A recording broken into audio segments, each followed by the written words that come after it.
133টা অধ্যাদেশ 133টা অধ্যাদেশের মধ্যে আমরা যেটা আপনাদের সামনে বলতে চাচ্ছি 97টা অধ্যাদেশ হুবহু যেভাবে অধ্যাদেশ ছিল সেইভাবে পাশ হয়েছে। 13টি অধ্যাদেশকে আমরা সংশোধিত আকারে পাশ করেছি, ছোটখাটো সংশোধন এখানে এনে। 7টি অধ্যাদেশকে আমরা রহিতকরণ ও হেফাজত করে পাশ করেছি, আর 16টি অধ্যাদেশকে আমরা উপস্থাপন করি নাই। এটা হলো 133টা অধ্যাদেশের স্ট্যাটাস। তার মধ্যে 97, 13 এবং 7 এই 110টি অধ্যাদেশকেই বিল আকারে উপস্থাপন করতে হয়েছে এবং 91টি বিলের মাধ্যমে এই 110টি আইন সংসদে উপস্থাপিত হয়েছে এবং সংসদে এই 91টি বিল পাশ করা হয়েছে। অন্যান্য বিলের ব্যাপারে আমরা যেটা বলেছি, অধিকতর যাচাই বাছাই করা প্রয়োজন। আমরা যে কয়েকটি 7টি অধ্যাদেশে রহিতকরণ হেফাজত বিল করা হয়েছে তার মধ্যে আপনাদের উদাহরণ হিসেবে বলি, যেমন মানবাধিকার কমিশন আইন, সুপ্রিম কোর্টের বিচারক নিয়োগ আইন এবং সুপ্রিম কোর্ট সচিবালয় আইন। এই 3টা আইনেরই আমরা একটা আইন যখন বিল আকারে দেই তখন একটা প্রিএম্বল থাকে আইনের, যে আইনটা কেন আমরা দিচ্ছি সেখানে একটা কারণ সম্বলিত বিবৃতি দিতে হয়, সেটা কেন দিচ্ছি।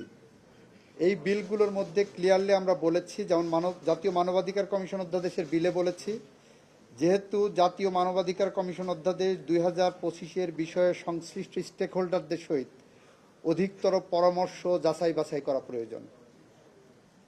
আমরা সুপ্রিম কোর্টের বিচারক নিয়োগ অধ্যাদেশেও বলেছি, যেহেতু সুপ্রিম কোর্টের বিচারক নিয়োগ অধ্যাদেশ 2025-এর বিধানাবলী অধিকতর যাচাই বাছাই করা প্রয়োজন।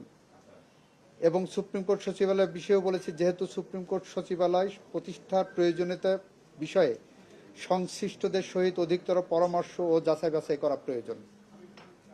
আমাদের এখানে কোনো অ্যাম্বিগুইটি রাখি নাই, কোনো অস্বচ্ছতা নাই। আমাদের সংসদের কাছে আইনের মাধ্যমে যখন বিলটা উপস্থাপন করছি, it becomes and it is passed, এটা আইনে পরিণত হয়ে যাচ্ছে। রহিতকরণ বিল হলেও এটা কিন্তু আইনে পরিণত হয়ে যাচ্ছে। ওই আইনের অংশই হলো যেটা অধিকতর যাচাই বাছাই করার জন্য আমরা কমিটমেন্ট দিয়েছি পার্লামেন্টের মাধ্যমে গোটা জাতিকে। যারা বলছেন আমরা এটা করি না, এটা বাদ দিয়েছি, এটা তারা বিভ্রান্তি ছড়াচ্ছেন। কারণ আইনের মধ্যে সুনির্দিষ্টভাবে, এই কারণে আমি পার্লামেন্ট উত্তর দিতে যে বলেছিলাম মাননীয় বিরোধী দলের সংসদ সদস্য সব পড়েছেন, শুধু অতটুকু পড়েননি যতটুকুতে সরকারের স্বচ্ছতা এবং জবাবদিহিতা দেওয়া আছে। আইনের প্রিএম্বলে জেনারেলি বলা থাকে না যে উপস্থাপনা এবং প্রস্তাবনা এবং সংবলিত জায়গায় আমরা দিয়েছি। এটা হলো আমাদের স্বচ্ছতার জায়গা।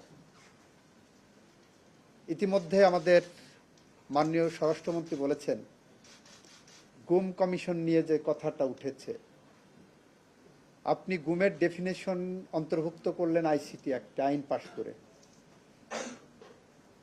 সেইটার থেকে সেখানে ওয়াইড স্প্রেড অ্যান্ড সিস্টেমেটিক গুমকে বলা হচ্ছে। এই আইনের মধ্যে, গুম কমিশন আইনের মধ্যে এটাকে আরেকবার ডিফারেন্সিয়েট করলেন না। তারপরে যে কি করলেন, গুম কমিশন একটা ডিফাইন করলেন, ডিফাইন করে বললেন মানবাধিকার কমিশনই গুম কমিশন। একটা অ্যাম্বিগুইটি থেকে গেল। ধরেন একজন গুমের শিকার হলো, তার পরিবার গেলেন আইসিটিতে, আইসিটি বলল যে আমি এটা নিতে পারবো। আসামি পক্ষ যে বললো যে আমার তো প্রোটেকশন দেওয়া আছে অন্য আইনে, গুম কমিশন আইনে, আমি আইসিটিতে আসবো না, আমাকে অন্য আইনে নেন। এইটা নিয়ে হাইকোর্টে বিচার বিশ্লেষণ করতে যে কয় বছর যাবে, সেই কয় বছরে গুমের পরিবার আরও হয়রানির শিকার হবেন। এই কারণে আমরা মনে করেছি যৌক্তিকভাবে এটা আরও বেশি যাচাই বাছাই প্রয়োজন। মানবাধিকার কমিশন আইনকে আমরা ব্যাখ্যা করেছি। দেখেন, মানবাধিকার কমিশন আইনে বলা হচ্ছে যে মানবাধিকার কমিশন যে কোনো মানবাধিকার লঙ্ঘনের ঘটনা কারো অভিযোগের ভিত্তিতে অথবা সুমোটো টেক আপ করতে পারবেন। ভালো কথা, তারপরে কতদিনের মধ্যে তদন্তের বা ইসের নির্দেশ দেবেন সেটা নাই। বলছেন যে অনুসন্ধানের দায়িত্ব পাওয়ার পর 30 দিনের মধ্যে প্রতিবেদন দেবেন। 30 দিনের মধ্যে প্রতিবেদন পাওয়ার পর সেইটা তদন্তের যোগ্য কিনা সেটা আবার সিদ্ধান্ত কতদিনের মধ্যে নেবেন সেটাও নাই। সিদ্ধান্ত দেওয়ার পরে 60 দিন পর্যন্ত তদন্ত প্রতিবেদন দেবে। তদন্ত প্রতিবেদন দেওয়ার পরে কি করবেন? দুই পক্ষকে ডাকবেন যদি অভিযোগের প্রাথমিক সত্যতা থাকে। দুই পক্ষকে শোনার পরে 4টা অপশন দেওয়া হলো মানবাধিকার কমিশনের সামনে। 1, জরিমানা করবেন। জরিমানের পরিমাণ কি হবে সেটা আইনে বলা থাকে। এই আইনে জরিমানার কোনো সুনির্দিষ্ট বিধান দেওয়া নাই। 2, ক্ষতিপূরণ দিতে পারবেন। ক্ষতিপূরণের পরিমাণ কি হবে সেটা আইনে একটা গাইডলাইন দেওয়া থাকে। এই আইনে সে ধরনের কোনো গাইডলাইন নাই মানবাধিকার কমিশনে। 3, উনি অন্য কোনো ফোরামে অভিযোগ করতে পারবেন যিনি অভিযোগ মানবাধিকার লঙ্ঘনের শিকার হয়েছে। উনি মামলা করবেন না অন্য কোথাও যাবেন সে ব্যাপারে পরামর্শ দিতে পারবেন। ইতিমধ্যে 1 বছর 1.5 বছর কেটে যাবে শুধু এই পরামর্শটুকুর জন্য। আর 4, মানবাধিকার কমিশন বাদী হয়ে মামলা করতে পারবেন।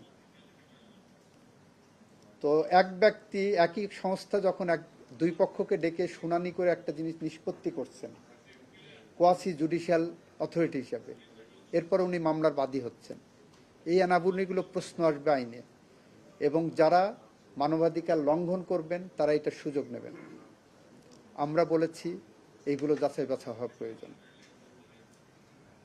এইগুলো নিয়ে আমরা সবগুলো আইনে যাচাই বাছাই করার প্রক্রিয়া নিয়েই ইতিমধ্যে আজকে আমি আমার অফিসকে বলেছি 15 মের পরে মানবাধিকার কমিশনের আইন নিয়ে আমরা ডিসকাশনের জন্য উদ্যোগ নিয়েছি। যে কোনো দিন হয়তো স্টেক হোল্ডারদের ডাকবো, আপনারা জেনে যাবেন। সুতরাং 133টা আইনের মধ্যে আমরা আরেকটা তথ্য আপনাদের দিতে চাই। 2007 থেকে 2009 পর্যন্ত যে তত্ত্বাবধায়ক সরকার ছিল, তথাকথিত 111 গভর্নমেন্ট, সেই সময়ে 122টি অধ্যাদেশ জারি হয়েছিল। 122টির মধ্যে মাত্র 54টা অধ্যাদেশকে আইনের পরিণত করা হয়েছিল, বাকিগুলো সব অটোমেটিক ল্যাপস করা হয়েছিল। আমরা সেই তুলনায় 117টাকে মোটামুটি আইনে পরিণত করেছি। বাকিগুলোর ব্যাপারে আমাদের কমিটমেন্ট আছে, আমাদের স্যার কোনো অভাব নাই। যদিও যে অধ্যাদেশগুলো তত্ত্বাবধায়ক সরকার করে গেছেন সে বিষয়ে আপনার দৈনিক প্রথম আলোতে আজকে না কালকে একটা রিপোর্ট ডক্টর স্বাধীন মালিকের একটা সাক্ষাৎকার এসেছে, যে সাক্ষাৎকারটা খুব স্বব্যাখ্যায়িত, যে অন্তর্বর্তীকালীন সরকার অধ্যাদেশ কখন জারি করার প্রয়োজন, ইমার্জেন্সি কোনো কিছু হলে। তাছাড়া অন্তর্বর্তীকালীন সরকারের পক্ষ থেকে 133টা গণহারে যে অধ্যাদেশ করে গেছেন এর মৌলিক প্রয়োজনীয়তা নিয়ে প্রশ্ন তুলেছেন ডক্টর স্বাধীন মালিক। মৌলিক প্রয়োজনীয়তা এবং ভেরি ফান্ডামেন্টাল এটা, কিন্তু আমরা ওই বিবেচনাতে আনিনি। পার্লামেন্টের কাছে আমরা খুব স্বচ্ছতার সাথে যেভাবে আনা প্রয়োজন আমরা সেভাবে এনেছি। আপনাদেরকে অশেষ ধন্যবাদ।